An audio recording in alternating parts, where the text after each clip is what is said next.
Здраво, како сте? Не съм се объркала, просто се намираме в Македония. След малко ще разберете къде точно и какво правим тук. И не забравяйте, вие гледате предаването Професия турист.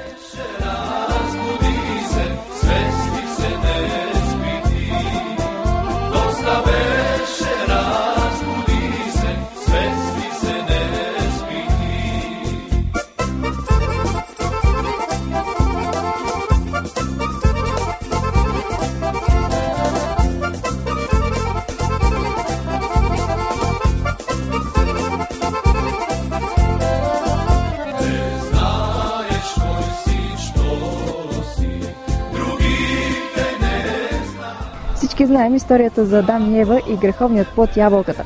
За наш късмет се намираме в община Ресен, която е най-големият производител на ябълки в цяла Македония.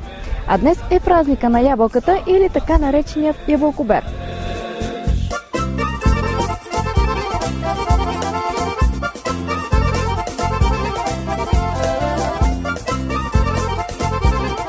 Районът около Преспанското езеро е известен като Преспа, чието център е град Ресен. В македонската част на брега на езерото се намират няколко курорта – Отешево, Крани, Претор, Асамати и други. Тази година за 7-ми път се отбелязва ябълкоберът. Последните 3 години това празненство прераства в традиция не само за града, а и за цяла Македония. Церемонията започва с символичното откъсване на първата ябълка от известни личности със специални заслуги.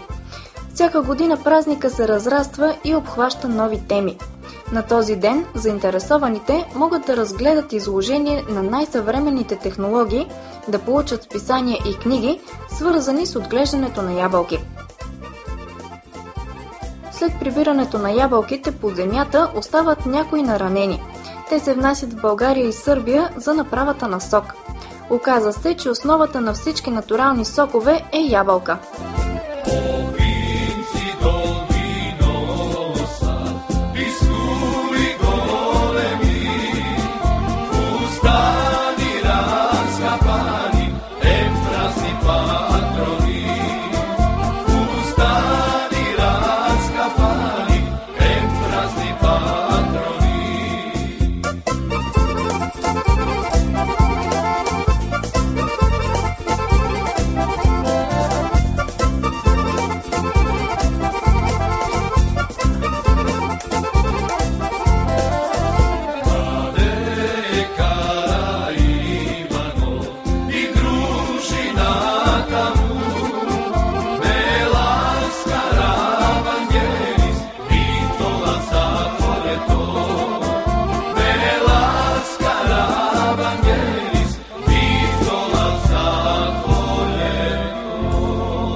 Намираме се пред една от красивите сгради в Ресен, която е дом на културата, известна като сградата Сарай.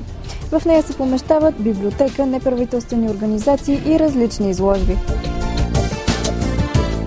Галерията на съвременната керамика работи вече 35 години и е една от най-богатите в Македония. От 1 до 20 август всяка година тук идват керамични майстори от цял свят. Работят 20 дни и произведенията си подаряват на галерията. Участвали са над 200 керамични майстори от Нова Зеландия, Корея, Аляска, САЩ и всички европейски страни и са оставили фонд от над 800 експоната. Моделите се излагат на международни изложби. Често гостуват и в България, в Националната художествена галерия в София и в Пловдив. Галерията е член на Международната академия за керамика при ЮНЕСКО.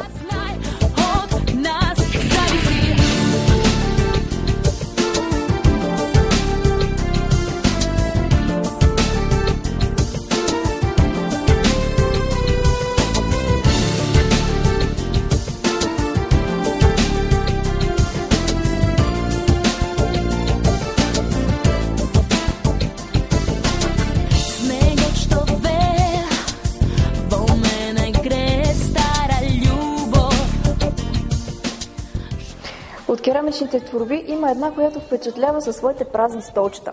Те са празни, но всъщност разказват много едно за друго. Първата част се казва разговори и можем да си представим отношенията на хората, които седят върху тях.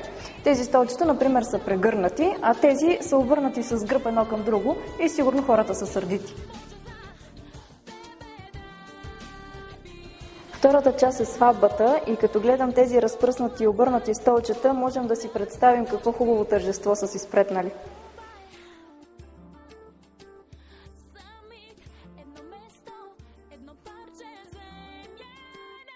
А това самотно столче е останалият свободен стол на момичето, което се е омъжило.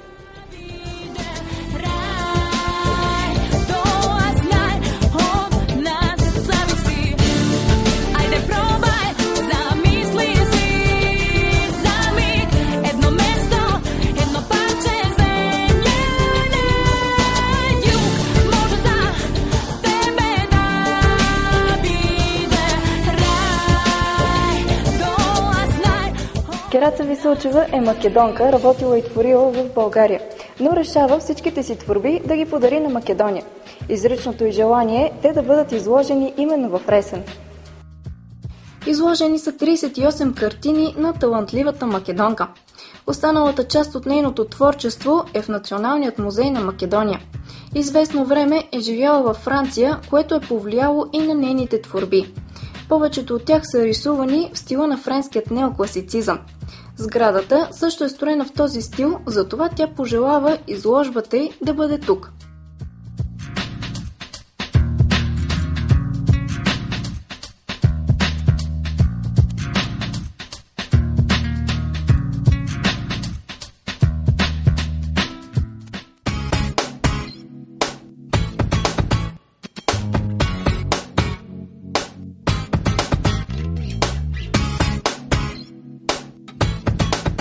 Това, което се вижда зад мен, не е море, а красивото Преспанско езеро. Разделено е на 3 дяла. Там е Гърция, зад мен Албания, а ние сме на македонска земя. На този бряг е построено и китно-рибарско селце. Преспанското езеро е второто по големина в Македония след Охридското, а чрез подземни канали те са свързани. Разделя се на 2, голямо и малко, от естествен тесен насип. Най-добре се вижда от върха на планината Галичица. Голямото езеро си има и 2 острова – голям град в Република Македония и мал град в Албания. Преспанското езеро е част от големия природен парк Преспа, оформен от 3 правителства на Република Македония, Гърция и Албания. Областта е дом на много застрашени птичи видове, като пеликаните. В малкото езеро се намира остров Свети Ахил, където са разположени останките от средновековният град Преспа, построен от българския цар Самуил през 10 век. В развалините на голямата базилика Свети Ахил 1969 година е открит и неговият гроб.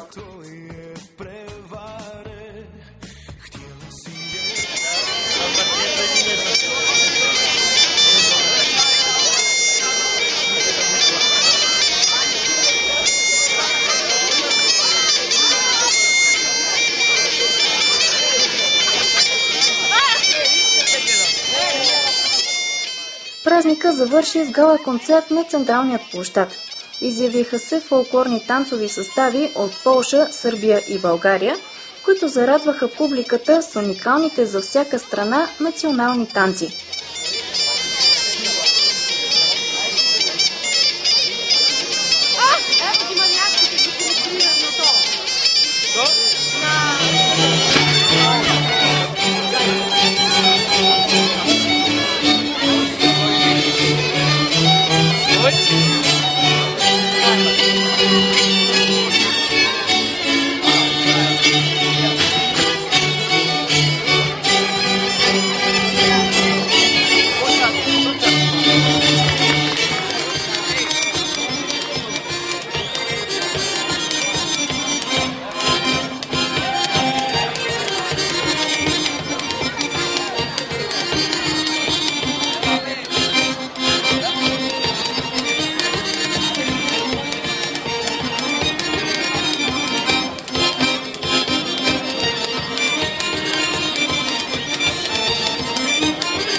Скопие е столица и най-големият град на Република Македония с многобройни индустриални предприятия. Тук се произвежда половината от производството на Република Македония. Разположен е в долината на река Вардар. В античността селището е наричано Скопи от римски писатели и Скупи от византийските. Античният град е разрушен през 518 година от земетресение. Смята се, че император Юстиниан I го възстановява и му дава името Юстиниан Прима, но след неговата смърт градът връща предишното си име.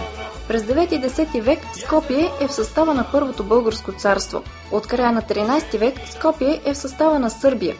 По време на сръбския цар Стефан Душан е столица на Сръбското царство, а след това преминава под османска власт. Освободена от българската войска през 1915 година по време на Първата световна война. Градът е силно разрушен от земетресението през 1963 година. Около 80% от сградите са сринати до основи, а над 1000 души загиват. Около 120 000 губят своето жилище. Централната част е възстановена по проект на японският архитект Кензо Танге.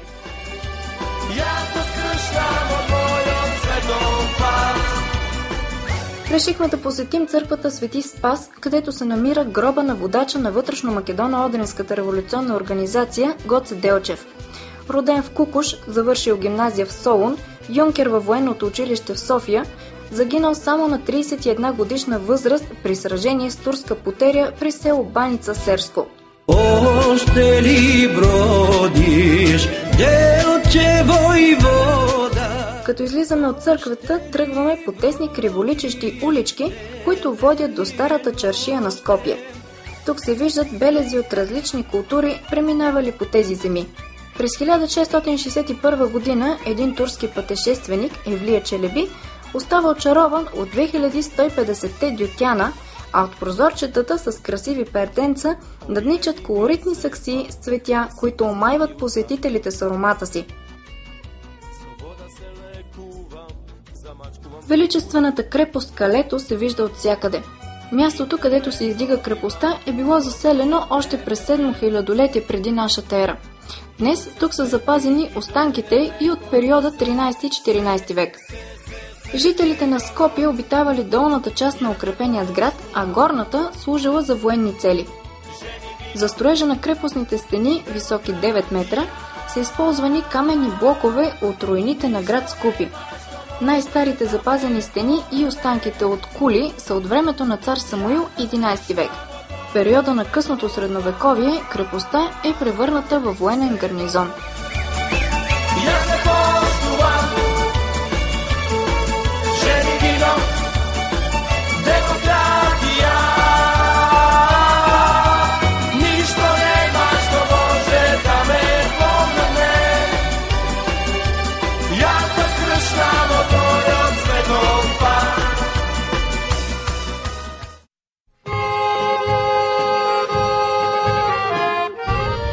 За вас, мъже, в случай, че ви е дошло време да се жените или просто си търсите хубава приятелка, трябва да знаете, че най-красивите македонки са тук в Битола. Елате да проверите. Битола, мой роден край, во тебе сум роден, мене си ми мил. Битола е вторият по големина в страната с разнородно население от македонци, албанци, турци, власи и гърци. В античността днешна Битоля е важен град, най-северният в древна Македония.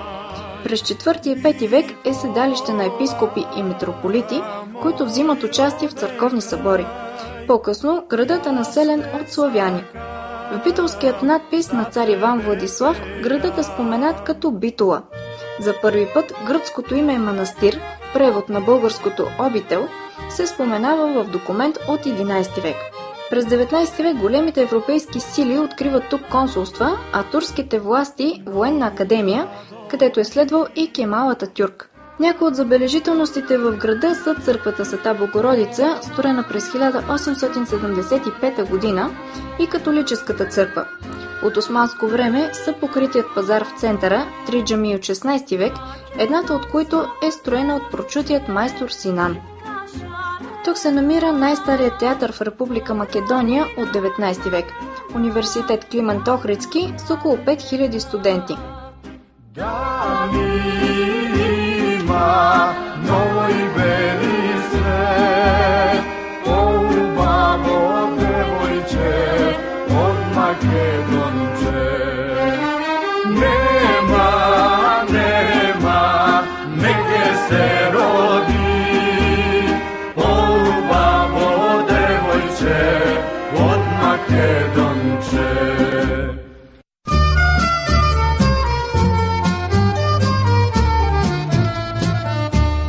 Много стихове се написаха, много песни се изпяха за Охридското езеро.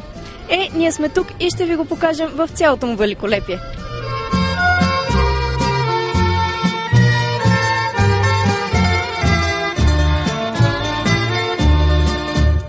Лихрида, кайче веслаше по Охридското езеро. Наспроти нейзе рибари стари. Поради значението си за българската култура и духовна история, Охрид е известен като българският Йерусалим. Градът се намира на източният бряг на Охридското езеро. За последен път старото име на Охрид, Лихнидус, се споменава през 6 век преди новата ера, когато е разрушен от земетресение. От античният град е открит само храм на богинята Изида. През 7 век се появява и новото име на града Охрид.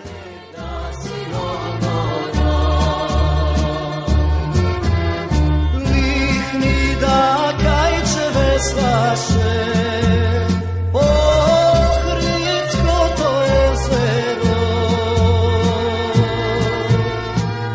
Ивко си песна пеше, Миляна платно белеше. През 886 година Климент Охридски е изпратен като учител в областта. Той става и охридски епископ. Заедно с Наум поставят основите на Охридската книжовна школа. Благодарение на тяхната дейност, Охрид се превръща през втората половина на 9 век в книжовна столица през златният век на българската култура. Тогава градът е един от най-развитите и известни средновековни културни центрове. През 1980 година Охрид е включен от ЮНЕСКО към световното културно наследство. Пристигаме тук на свечеряване. Главната улица е препълнена от млади хора, седнали в кафенетата или излезли да се разходят и да разгледат лъскавите витрини на магазините. Нашата разходка из града я оставяме за следващия ден, за да имаме повече време да се насладим на красивото Охридско езеро и града с накацали къщички по склоновете.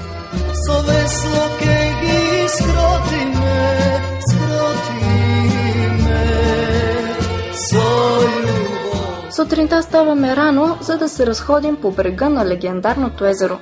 Крайбрежната му линия е дълга 88 км. Той изглежда толкова спокойно, приветливо и сякаш ни се усмихва, заедно с слънцето, което го огрява. Охридското езеро е най-дълбокото на Балканският полуостров и на 7-мо място в Европа. Разделено е между Република Македония и Албания. Максималната дължина на езерото е 30 км, а широчината му 15.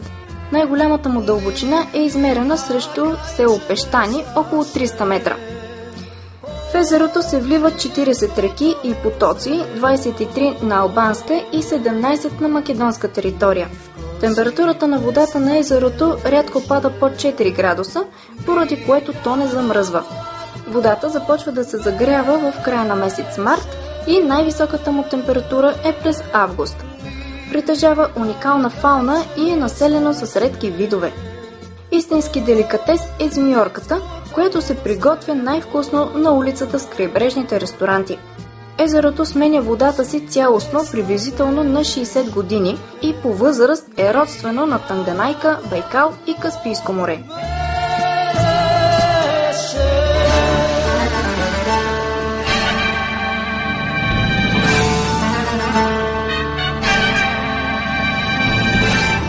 По времето на цар Самуил, Охрид е столица на България и престолен град на българската патриаршия. Крепостта, строена по негово време и наречена на него Самуилова крепост, все още се извисява над града. Преминавайки през величествените стени, ни полазват тръпки от всичко, което се е случило тук. Цар Самуил се обявява за владетел едва през 997 година, след смъртта на цар Борис и неговият брат Роман. Избира за столица Охрид. Разхождайки се из крепостта, можем да си представим ужасната трагедия през 1014 година при село Ключ, когато войската му претърпява тежко поражение от тази на византийският император Василий II и в плен попадат 15 000 войници. Императорът заповядва те да бъдат ослепени, като на всеки 100 оставя по един едноок водач. Ужасяващата гледка съумява Самуил и не след дълго той умира. Тук сякаш във въздуха още витае ужаса от тази драма и още могат да се видят лицата на слепите войници. След смъртта на Самуил, България пада окончателно под византийско владичество.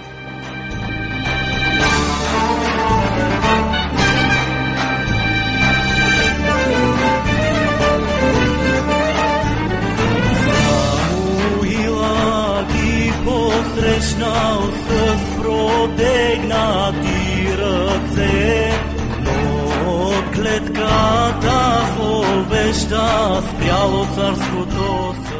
Свети Климент Охридски е средновековен учен и първият епископ, проповядвал на български език.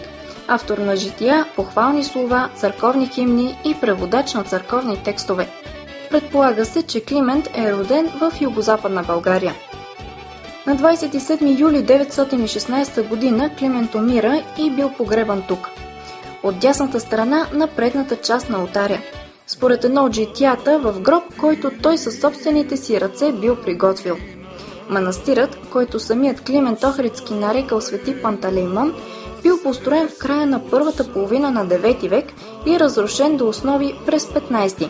Турците издигнали джамия на негово място, но през 2002 година с пишни тържества Македония отбелязва възстановяването на манастира в Плашник и мощите на светеца са положени в новият храм, който вече носи името Свети Климент и Пантелеймон. Сградата била възстановена върху едва 20 см запазени основи.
Катер стигаме до манастира Свети Наум.